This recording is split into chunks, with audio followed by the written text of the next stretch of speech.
Chers amis, bonjour. Heureux de partager avec vous un mot pour aujourd'hui et de lire avec vous ce que disait l'apôtre Paul aux Corinthiens dans sa deuxième épître au chapitre 3, verset 2. C'est vous qui êtes notre lettre écrite dans nos cœurs, connue et lue de tous les hommes. Vous êtes manifestement une lettre de Christ écrite par notre ministère, non avec de l'encre, mais avec l'Esprit du Dieu vivant, non sur des tables de pierre, mais sur des tables de chair sur les cœurs. Avez-vous déjà reçu une carte postale ou une lettre?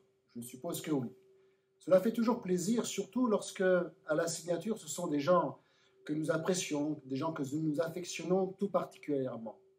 Ces lettres, ces cartes postales, nous les gardons précieusement dans un tiroir, dans un album, et de temps en temps, on aime à les relire, parce que ce sont des êtres chers. Même si les quelques mots sur cette carte postale sont tout à fait banals, qui donnent quelques nouvelles. Mais, puisque c'est signé de personnes aimées, nous les gardons précieusement. Ici, l'apôtre Paul écrit que nous sommes une lettre de Christ.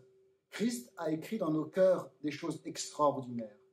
Une lettre écrite non avec de l'encre humaine, mais l'apôtre Paul écrit avec l'Esprit de Dieu. Ce que Dieu écrit dans nos cœurs, il le fait par son Esprit. Il nous transforme, il nous renouvelle, il met en nous des nouvelles pensées, des nouveaux sentiments. Ce qu'il imprime en nous, c'est les sentiments de Christ. Nous sommes devenus une nouvelle créature. J'allais dire que nous avons un nouvel ADN, non pas l'ADN de la chair, mais l'ADN de l'esprit. Dans notre cœur, il y a quelque chose qui, transpire de Dieu. Il y a quelque chose que Dieu a écrit dans nos cœurs. Et cette lettre, c'est une lettre de Christ. Et Dieu n'a pas fini d'écrire cette lettre. Il y a plusieurs chapitres, il y a plusieurs phases dans notre vie. Et à chaque fois, Dieu écrit quelque chose de nouveau. Il écrit en nous sa volonté. Il écrit en nous le caractère de Christ. Il nous transforme de gloire en gloire. Il y a plusieurs phases dans notre vie, tel Moïse, qu'il y a eu 3 phases. Et à chaque fois, Dieu a écrit quelque chose dans le cœur de Moïse. Cette lettre, l'apôtre Paul dit qu'elle est connue et lue de tous les hommes. Une lettre n'est pas faite pour rester dans une enveloppe. L'enveloppe n'est faite que pour expédier la lettre. Mais bien sûr, la lettre est faite pour être connue et lue.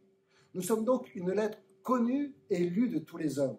Ce que Dieu a écrit dans nos cœurs est vu de tous les hommes, est connu de tous les hommes. Et au travers de ce que nous vivons, au travers de ce que nous vivons avec le Seigneur Jésus, les autres peuvent ainsi connaître eux aussi ce que Dieu peut écrire dans nos cœurs, ce que Dieu peut faire dans leur vie. Son amour, sa justice, sa sainteté se voient en nous parce que Christ a écrit dans nos cœurs.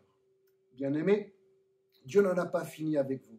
Il veut encore écrire quelques chapitres. Il veut encore écrire ce qu'il veut faire avec vous, son œuvre, sa volonté.